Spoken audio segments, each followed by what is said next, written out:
Now, there was once a time when a police officer was the bastion of the community. People knew who their local Bobby was, and what's more, they trusted them. The role of a police officer is to protect the public and detecting and preventing crime. Policing by consent is the basis of law and order in this country. Unfortunately, the stark reality is the British public no longer has confidence in the police. For the first time in 30 years, more people think the police are doing a bad job than a good one. This was the survey by YouGov that also found only a quarter of people felt officers will be able to catch and prosecute someone if they were burgled. And over a third said it was unlikely a perpetrator would be prosecuted if they were the victim of a sexual assault. It's that bad.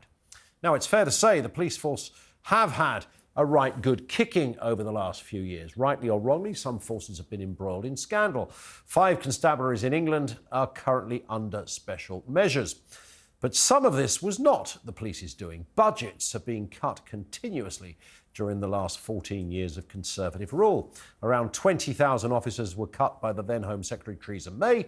The Tories, of course, will claim we've hired an extra 20,000 since then, but that was only to replace the ones they'd sacked in the first place. Policing priorities are stretched beyond belief right now, partly down to work of eco-zealots like Just Stop Oil, and of course the hundreds, sometimes thousands of extra officers being drafted in to help deal with pro-Palestinian demonstrations.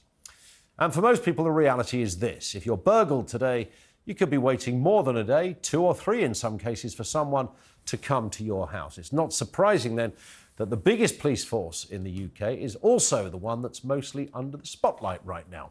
And for all the wrong reasons. Metropolitan Police Chief Sir Mark Rowley has been in the role nearly 2 years, and in that time he's had to deal with things like the aftermath of the Sarah Everard murder, trying to remove rogue officers with currently 1,000 suspended or on restricted duties, and deal with a capital city in the grips of a crime wave. And sometimes it's about optics, things that look really very, very bad indeed, no matter how well-intentioned a police officer might be.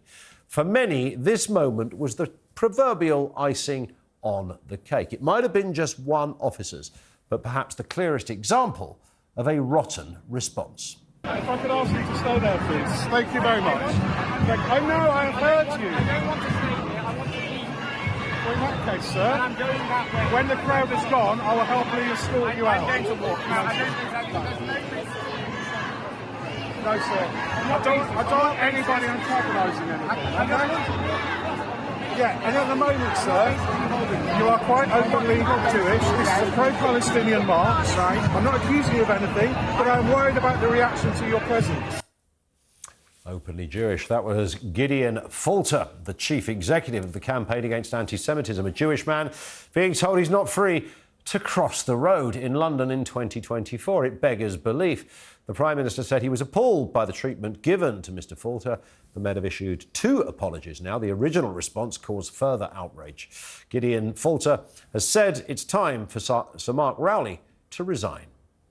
And I would ask Sir Mark Rowley if not being able to walk in the vicinity of these marches as a Jew is not serious disruption to the life of the community, then what on earth is?